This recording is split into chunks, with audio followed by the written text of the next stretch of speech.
Terrarian in the Dungeon, Chapter 61, Fan Fiction, by Azazyel.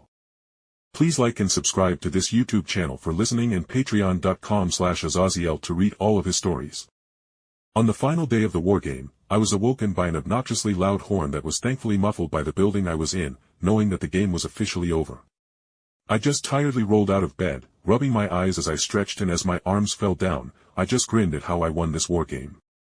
"Let's go see the guild representative outside to make sure nothing fucky is going on," I muttered as I changed into my bodysuit that would keep my body cool and from chafing within my meteor armor while I went into the kitchen area I previously made to snag a sandwich. As I walked out of the log cabin mansion I couldn't help but smile as I took in the homely large house, and I wondered aloud. I wonder if I can actually keep this place as a kind of vacation house. Well, I could set a teleport point or something to get out of Oreo in a pinch. I said, shrugging as I took out the flag I was supposed to keep safe from its locket chest, and headed toward the guild tent. The guild ran tent that was officiating the war game was only half a mile away from the cabin I made, so it didn't take me long at all to get there. But as I approached, I frowned a bit, seeing no one outside standing guard in case of some goblins or other surface monsters popping up. But I could distantly hear some giggling seemingly coming from within the tent as I approached, so I just stowed away my thoughts as I approached the tent. Once I got closer, the sounds of my metal feet breaking the dead leaf-covered forest floor made the giggling cut off to a dead silence that filled the air as I myself stopped walking at the sounds of the merriment in the tent dying off instantly. "Hey guys, it's just me. I wanted to come see what I needed to do with the war game being over," I called out, making sure that if there was a trigger-happy adventurer within the tent, they didn't try to take off my head if they thought I was a monster or something. A female voice that was filled with amusement then called back to me. "Oh, Jake, please come on in, we were just waiting for you. In fact, we also got a wonderful gift for you from the guild as well," the voice said merrily, making me blink in surprise. Why the hell would the guild have a gift for me? I thought they hated me after I told them to get fucked when it came to using my tunnel and such. Walking into the guild tent, I froze at the sight before me. Within the large guild tent on the sides was a literal pile of bodies, all seemingly frozen, which sealed in the scent of their death, and I could recognize the Ganesha style and matching dye jobs. But sitting before the large table where I did the paperwork to start the wargame was two lithe, honestly rather beautiful female elves standing beside someone who was strapped to a chair and had a blood-soaked burlap sack over their head.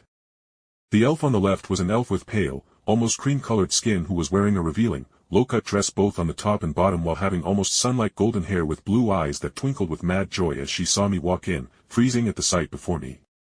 The other elf on the right side was a dark elf with mocha dark skin, silver hair, and golden eyes. She was wearing a skin-tight body that clung to her ample curves with only a thin skirt that covered her lower parts.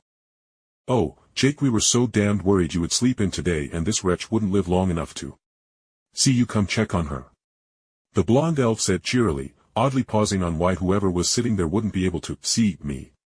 So, I just refocused on her with my magna gun flashing into my hands. "What the hell is this? And who are you two?" I demanded as sand from my desert cloak swirled around me to cloak me, taking out my magic mirror so I could teleport back home in an instant if needed. "Oh hiya, you don't know our names," the dark elf said as she pouted, kicking the chair and apparently, the person's leg, making a loud cracking noise, making the person bound up and with their head covered up moan pitifully at the feeling of their leg probably breaking. "We are the Dis sisters," they said in a parody of twin speak as their hands came together seamlessly with the hands aimed at me with their victims smushed between the elfish ladies. "I am Dina, and this is my sister Vina," the blonde one, apparently Dina, said while gesturing to her dark elf sibling Vina. Then she continued speaking as their hands fell apart and the hand she held her sister's with zipped in a blur to the covered head and apparently grabbed the person's hair as she thrashed her back and forth. "So, Jackie, you want to play a game? I make this bitch squeal after I remove her gag, and if you figure out who she is I will give her a quick clean death before I cut off all your own limbs and take you back home," she said cheerily, even making me up a kind of nickname. But all I could feel was the sheer bloodlust coming off her that matched Alan when he was in a bad mood. "Ah, Dina, that's not much of a prize at all.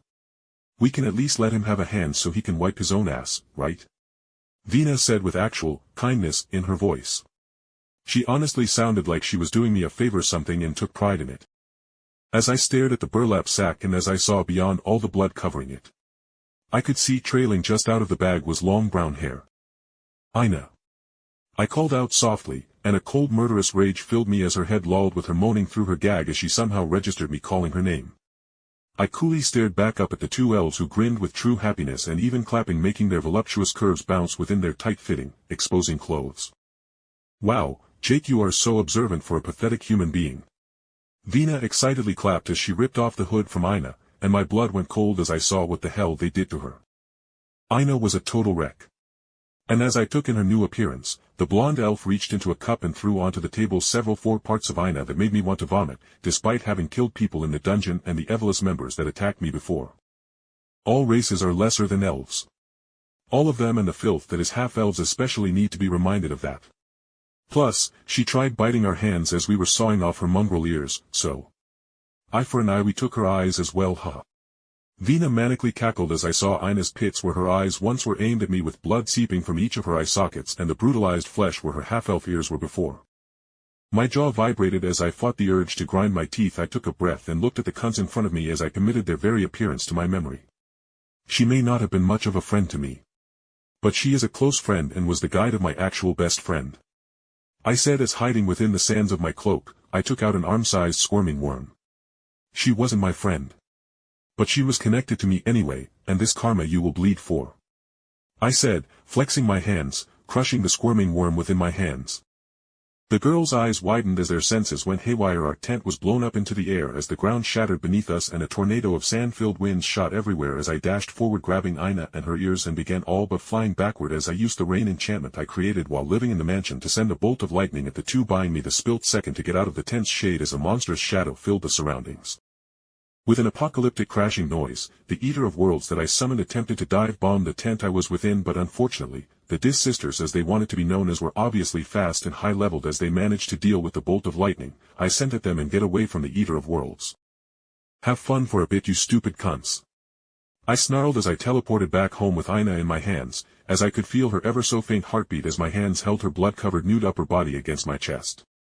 The moment I landed home, I instantly began first aid, pouring potions of healing and regeneration both on her wounds and into her mouth as I screamed out.